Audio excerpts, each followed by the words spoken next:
जेके media देखने वाले सभी दर्शकों का एक बार फिर से बहुत बहुत स्वागत है। हम अपने शरीर को लेकर कहीं ना कहीं काफी ज्यादा आप कह सकते हैं कि केयरफुल रहते हैं कि हमें किसी तरह की कोई प्रॉब्लम नहीं होनी चाहिए।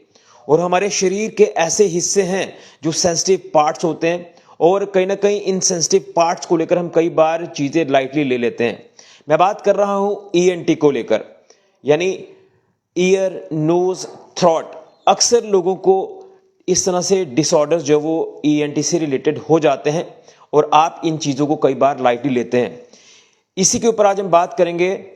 हमारे साथ मौजूद हैं डॉक्टर डार्विन कौशल, जो कि एम्स जम्मू में इस समय कार्यरत हैं और ये ENT head and neck surgeon है, ईएनटी स्पेशलिस्ट हैं।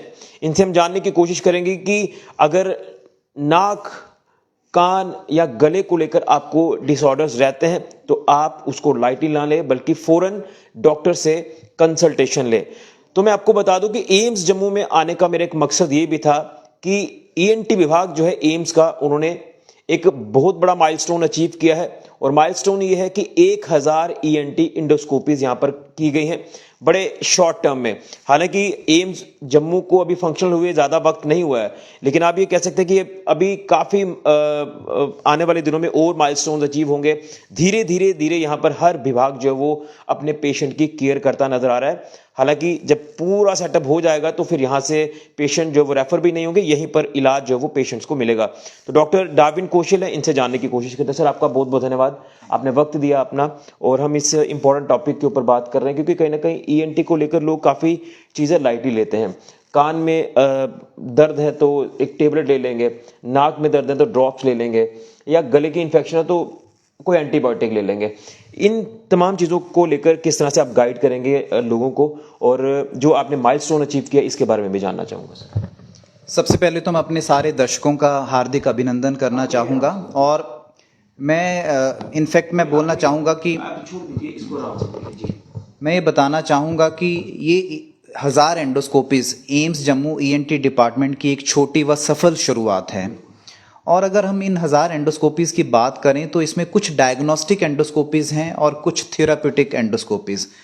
अब मैं डायग्नोस्टिक की बात करूं तो जैसे हम कोई गले के कैंसर का मरीज आ रहा है, उसकी एंडोस्कोपी करके देख रहे हैं कि कैंसर कहाँ पे है, कितना है, क्या प्रोग्नोसिस रहेगा। और अगर हम थेराप्यूटिक की बात करें तो सपोज एक बच्चा नाक या गले या कान में कुछ चीज़ डाल के आता है और कान से वो चीज़ निकाली जाती है, तो उसको हम थेराप्यूटिक एंडोस्कोपी का नाम देंगे। ये 1000 नंबर ऑलमोस्ट हमारे लास्ट 3 to 4 मंथ्स का नंबर है। ठीक है। और मैं मतलब बाकी जगह भी होती हैं ये एंडोस्कोपीज, बट मैं एक बोलना चाहूँगा कि धीरे धीरे हमारा डिपार्टमेंट और एम्स जम्मू धीरे धीरे अपने सक्षम रूप में उभर के आ रहा है पेशेंट केयर के रूप में। एंड मैं आपको ये एश्योर करना चाहूँगा कि यहाँ पे काफ़ी अच्छा काम हम कर भी रहे हैं और आगे धीरे धीरे हम इस चीज़ को प्रोग्रेस करेंगे। कुल मिला के अगर इन 1000 एंडोस्कोपीज का एक पोस्टमार्टम किया जाए तो इसमें से कुछ गले के कैंसर, ठीक है, या जैसे आजकल हम बच्चे देख रहे हैं कि बहुत सारे बच्चे बीमार पड़ रहे हैं जिनको एडिनोइड व टॉन्सिल की प्रॉब्लम है, और इसकी वजह से उनके सुनने में भी कमजोरी आ रही है। और जब भी ये हेयरिंग लॉस के साथ प्रेजेंट करते हैं तो that is a very alarming feature, because धीरे धीरे हमारी हड्डी में कमजोरी आना शुरू होती है, जिसको हम कंडक्टिव हेयरिंग लॉस बोलते हैं। और आगे जाके अभी मैं रिसेंटली देख रहा हूँ कि यही चीज़ नस की कमजोरी का रूप ले रहा है। और नस की कमजोरी भगवान मतलब नस हमारी भगवान एक बार देता है। अगर हमारी नस में डैमेज होता है तो अगर आदमी तुरंत हॉस्पिटल में आता है then we can reverse it. But कुछ टाइम क्या है कि कई बार लोग उसको अनदेखा कर देते हैं कि सुनने में कमजोरी आई, आप हॉस्पिटल नहीं आए, और सडनली आप 1 साल बाद या 6 महीने बाद हॉस्पिटल आते हैं, फिर आपकी डॉक्टर भी बहुत ज़्यादा हेल्प नहीं कर पाता। और ये तो बच्चों का वर्ग था। आजकल एडल्ट डेफनेस भी बहुत ज़्यादा हमारे पास आ रही है। सपोज कोई आदमी शादी में गया, वहाँ नॉइज़ एक्सपोजर में आया, जैसे डीजे वगैरह चलते हैं, या टू एनी रीज़न, तो मैं ये बोलना चाहूँगा कि तुरंत हॉस्पिटल रिपोर्ट करना है। और हमारी इन थेराप्यूटिक एंडोस्कोपीज में वो कान में कुछ इंजेक्शंस भी लगाए जाते हैं जिसको हम इंट्राटिम्पैनिक डेक्सामेथासोन इंजेक्शन बोलते हैं, जिससे कि ये हेयरिंग लॉस रिकवर किया जा सकता है। तो एक तो ये रहा। दूसरा, मेरा दर्शकों से ये अनुरोध रहेगा कि मैक्सिमम केसेस अभी तक जो हम एम्स जोधपुर अपना जम्मू में कैटर कर रहे हैं, वो हमारे काफ़ी एडवांस कैंसर आ रहे हैं।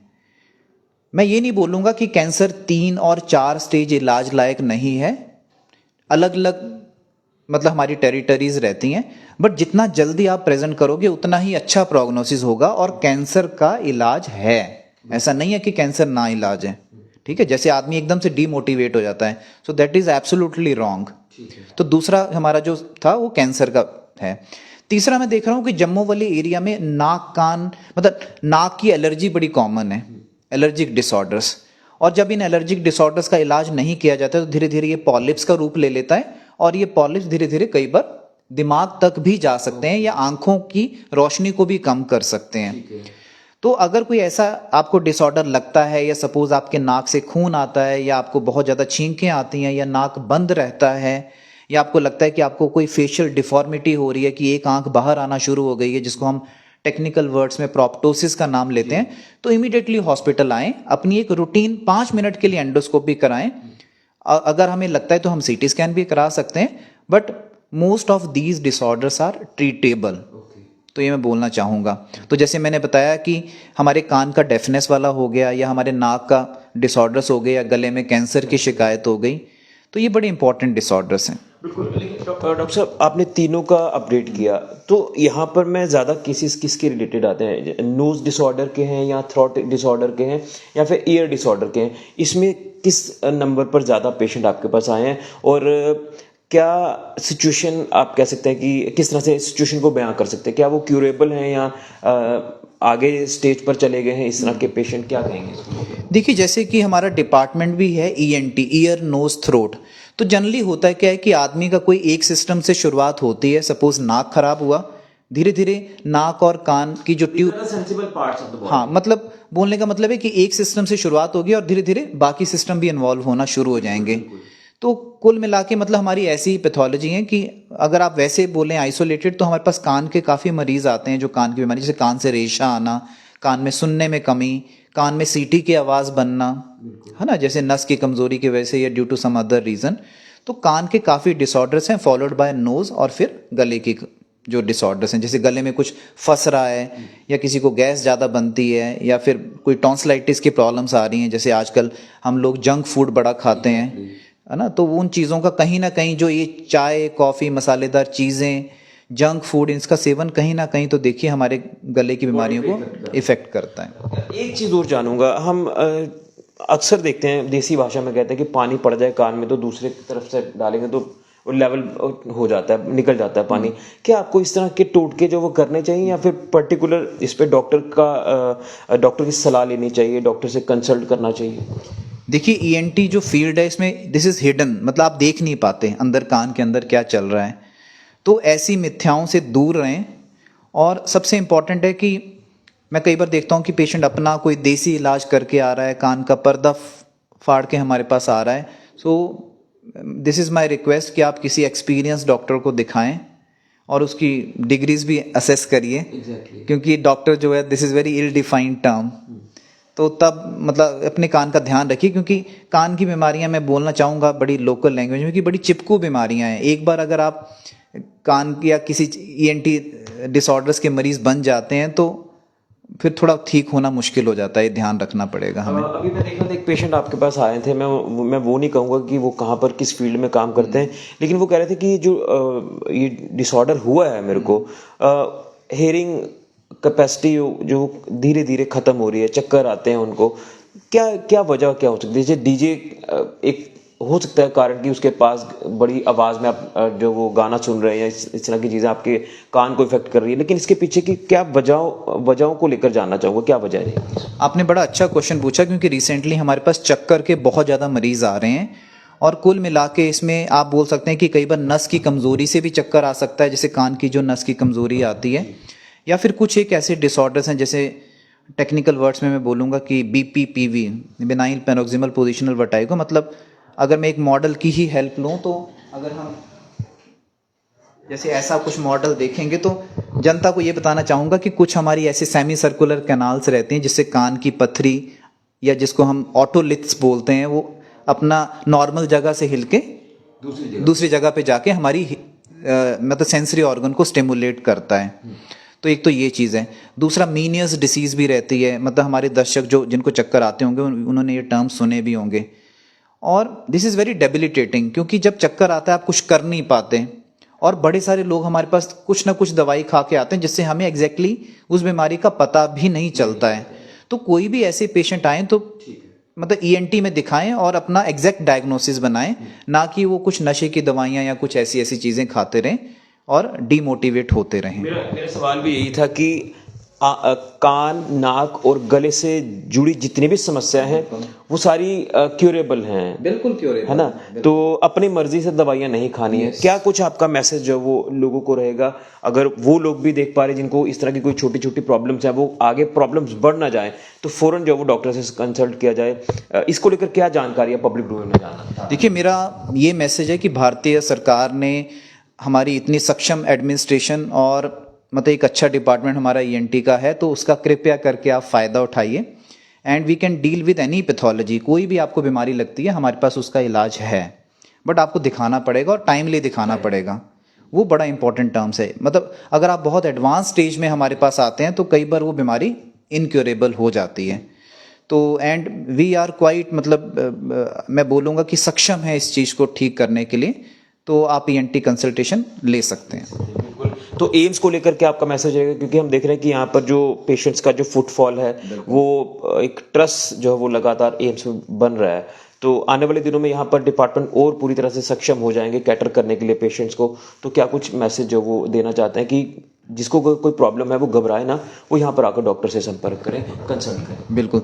देखिए, हमारे डायरेक्टर साहब डॉक्टर शक्ति कुमार गुप्ता का भी यही संदेश है कि पेशेंट को एक नॉर्मल ठीक ही नहीं करना है बीमारी, बल्कि उसको इमोशनल बॉन्डिंग भी डॉक्टर को उसके लिए चाहिए। बिकॉज कहीं ना कहीं बीमारी तो हम ठीक करेंगे, बट उससे अच्छी बातचीत करेंगे, उसको एक इमोशनल टच देंगे, तो that is also very important. और इसमें मेरे ख्याल से हम डे बाय डे प्रोग्रेस कर रहे हैं। एंड हमारे इसका जो प्रूफ है वो हमारी ईएनटी ओपीडी की स्ट्रेंथ आप देख सकते हैं। और आपको पता भी चला है कि जैसे एंडोस्कोपीज भी करी हैं 3-4 महीने में, इतना ज़्यादा नंबर लेना कोई आसान बात नहीं है। तो ये इसका प्रूफ है। चलिए डॉक्टर साहब, बहुत हम धन्यवाद करते हैं, आपने वाइटल इन्फॉर्मेशन ईएनटी से जुड़ी लोगों तक पहुंचाई। आपका बहुत बहुत धन्यवाद। तो ये थे हमारे साथ डॉक्टर डार्विन कौशल, एम्स जम्मू में इस समय कार्यरत हैं और ENT head and neck surgeon है, ईएनटी स्पेशलिस्ट हैं। तो ईएनटी से जुड़ी समस्या यानी ईयर, नोज और थ्रोट, अगर इनके रिलेटेड आपको कोई डिसऑर्डर्स हैं, इन्फेक्शन है, तो आप लोग फौरन डॉक्टर से संपर्क करें। लाइटली इसको ना लें, अपनी मर्जी से दवाई ना खाएं, प्रिस्क्रिप्शन ले डॉक्टर की, उसके बाद दवाई जो वो कंज्यूम करें, क्योंकि इससे आपके बॉडी को जो वो प्रॉब्लम्स भी हो सकती हैं, क्योंकि हमारे बॉडी के बड़े सेंसिटिव पार्ट्स रहते हैं। तो जैसे आजकल हियरिंग प्रॉब्लम काफ़ी लोगों को ज़्यादा हो रही है, हियरिंग डिसऑर्डर्स हो रहे हैं, उसके पीछे की कई वजह हैं। और डॉक्टर साहब ने एक नस का जिक्र किया, डॉक्टर साहब उस वेन को क्या कहेंगे, थोड़ा सा बता दें? मतलब इसको हम बोलते हैं एक तरीके से सेंसरी न्यूरल डेफनेस बोल सकते हैं इसको, सुनने की क्षमता। तो सेंसरी न्यूरल मतलब सेंसरी मीन्स हमारी हेयर सेल्स जो आ गई, और न्यूरल मीन्स हमारी नस जो हम 8th नर्व बोलते हैं, वेस्टिबुलो कॉक्लियर नर्व। हाँ, आप मतलब उसको सुनने की नस बोल सकते हैं, वेस्टिबुलो कॉक्लियर नर्व। एग्जैक्टली, बिल्कुल। सुनने की क्षमता रखने वाले जो नस है वो भगवान एक बार देता है, वो अगर आपके वो नस डैमेज हो गई तो फिर आप जो जिंदगी भर एक प्रॉब्लम से जूझते रहेंगे। तो अगर ऐसी कोई लग रहा है कि कहीं चक्कर आ रहे हैं, इस तरह की चीज़ें हो रही हैं, तो आप लोग फौरन डॉक्टर से संपर्क करें। गले से रिलेटेड कोई भी इन्फेक्शन है तो आप डॉक्टर से संपर्क करें। ये चीज़ें जो हैं हम इस तरफ काफ़ी कई बारी ध्यान कम देते हैं, और ये इश्यूज आगे मेजर इश्यूज जो वो बन जाते हैं, फिर आपके लिए प्रॉब्लम हो जाती है। इसलिए आप जहां पर भी डॉक्टर को दिखाते हैं, आप लोग पूरा ट्रीटमेंट आप कराएं, ताकि आपकी जो समस्या है ये दूर हो जाए। तो आज हमने इसी तरह से डॉक्टर साहब से बात करने की कोशिश की इस इशू के ऊपर, काफ़ी एक इंपॉर्टेंट इशू आप कह सकते हैं। और उसी के साथ छोटे से शॉर्ट टर्म में एम्स जम्मू ने जो माइलस्टोन अचीव किया है, 1000 ENT इंडोस्कोपीज की हैं, ये एक बहुत बड़ा नंबर है। और हम भगवान से ये प्रार्थना करेंगे कि लोग जो है वो ठीक ठाक रहें, अपनी डाइट पर ध्यान दें, जंक फूड की तरफ आप कम जाएं, साफ सुथरी हाइजीन आप फूड जो है वो कंज्यूम करें, ताकि आपकी बॉडी फिट और तंदुरुस्त रहे। ये चीज़ें हैं, बड़ी समझने की ज़रूरत होती है। और अगर आप भी चाहते हैं कि आपको बेहतर इलाज मिले, अगर कोई पेशेंट है तो उनको एम्स जम्मू में लाए, आपको बेहतर इलाज मिलेगा। हालांकि कुछ चीज़ें अभी जिसके ऊपर काम किया जा रहा है, आने वाले दिनों में इसमें भी बेहतर सुविधाएं जो वो स्वास्थ्य से रिलेटेड पेशेंट्स को यहाँ पर मिलेंगी। एम्स वचनबद्ध है, कार्यरत है, लगातार काम किया जा रहा है पेशेंट की केयर को लेकर। फिलहाल के लिए मैं राहुल के साथ ऋषि खजुरिया, जेके मीडिया के लिए।